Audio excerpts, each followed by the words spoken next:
આકાશવાણી અમદાવાદ વડોદરા પ્રાદેશિક સમાચાર અંકિત પ્રજાપતિ વાંચે છે.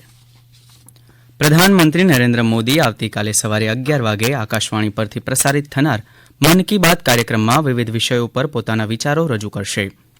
આકાશવાણી પરથી હિન્દી પ્રસારણ બાદ તરત જ ગુજરાતી ભાષામાં મન કી બાત કાર્યક્રમનો ભાવાનુવાદ પ્રસારિત કરાશે.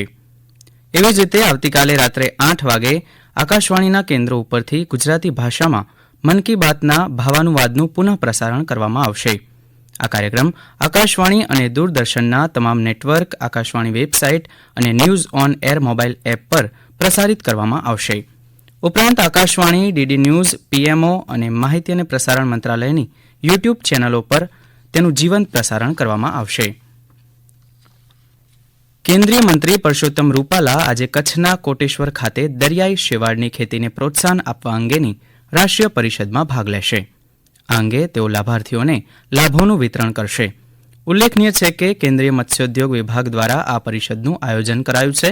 આ કાર્યક્રમમાં નીતિ ઘડવૈયાઓ, કેન્દ્ર અને રાજ્યના મત્સ્યપાલન અધિકારીઓ, સંશોધકો, સીવીડના ખેડૂતો સહિત 300થી વધુ લોકો ઉપસ્થિત રહેશે. આ કાર્યક્રમમાં central marine fisheries research institute અને central salt marine chemicals research ઇન્સ્ટિટ્યૂટના વૈજ્ઞાનિકો અને લક્ષદ્વીપની સીવીડ કંપનીના ઉદ્યોગ સાહસિક શ્રી હરિ એસ થિવાકરના ક્ષેત્રો પરના અનુભવો અને આંતરદ્રષ્ટિ પર ચર્ચા થશે. ઉલ્લેખનીય છે કે સીવીડ એ એક પ્રકારની દરિયાઈ શેવાળ છે જે દરિયાઈ જૈવ વિવિધતાને ટકાવી રાખવાની તેની ક્ષમતા સાથે આબોહવા પરિવર્તનના શમન માટેના સમાધાન તરીકે મહત્વ પ્રાપ્ત કરી રહ્યું છે અને તે ખનિજો, આયોડિન, વિટામિન્સની સમૃદ્ધિ ધરાવે છે. પ્રધાનમંત્રી મત્સ્ય સંપદા યોજનાનો ઉદ્દેશ્ય 11.2 લાખ ટનના પ્રભાવશાળી ઉત્પાદનનો લક્ષ્યાંક નિર્ધારિત કરીને દરિયાઈ શેવાળ ઉદ્યોગને આગળ ધપાવવાનો છે.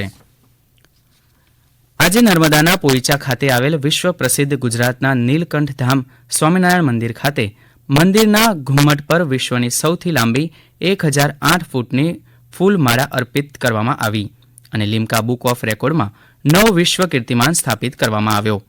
રાજસ્થાન જનમંચના ઉપક્રમે મેળવેલી સિદ્ધિ પર પ્રમુખ કૈલાસ સોનીએ જણાવ્યું હતું કે આ પહેલા પણ 130 ફૂટ લંબાઈ અને 31.45 કિલોગ્રામ વજનની માળા દ્વારા રેકોર્ડ બનાવવામાં આવ્યો હતો. તેનો રેકોર્ડ તોડી નવો કીર્તિમાન સ્થાપિત કરાયો છે. 400 કિલો વજનના 3 પ્રકારના ફૂલોનો હાર મંદિરના ગુંબજ પર અર્પિત કરાયો છે. સફેદ, પીળા અને કેસરી ગલગોટાના ફૂલો તથા આસોપાલવના લીલા તોરણ સાથે તિરંગાના રંગે રંગાયેલ આ માળા વડોદરાના પ્રખ્યાત 50થી વધુ કુશળ કારીગરો દ્વારા બનાવવામાં આવી છે. રાજ્યપાલ આચાર્ય દેવવ્રત આજે સુરતના પ્રવાસે જશે. તેઓ આજે બપોરે સુરત ડાયમંડ બુર્સની મુલાકાત લેશે.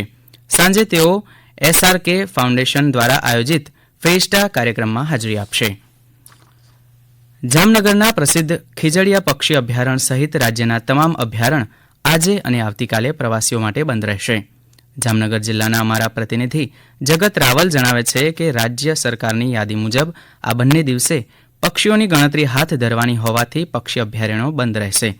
ઉપરાંત આગામી 3 અને 4 ફેબ્રુઆરીના રોજ નળ સરોવર પક્ષી અભયારણ્યના પક્ષીઓની ગણતરી હાથ ધરવાની હોવાથી આ અભયારણ્ય પક્ષી પ્રેમીઓ માટે બંધ રહેશે.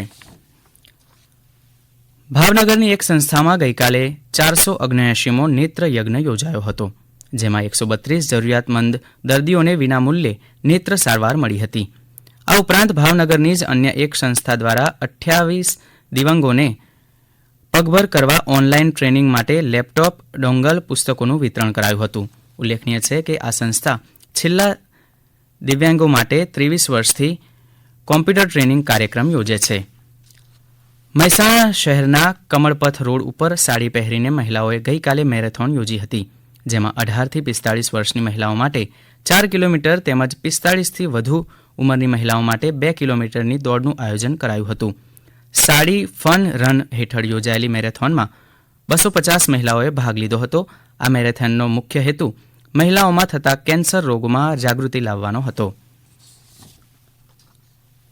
આ સમાચાર આપ આકાશવાણીના વડોદરા અમદાવાદ કેન્દ્ર પરથી સાંભળી રહ્યા હતા. વધુ સમાચાર આપ અમારી વેબસાઇટ newsonair.gov.in/ગુજરાતી પર વાંચી શકશો.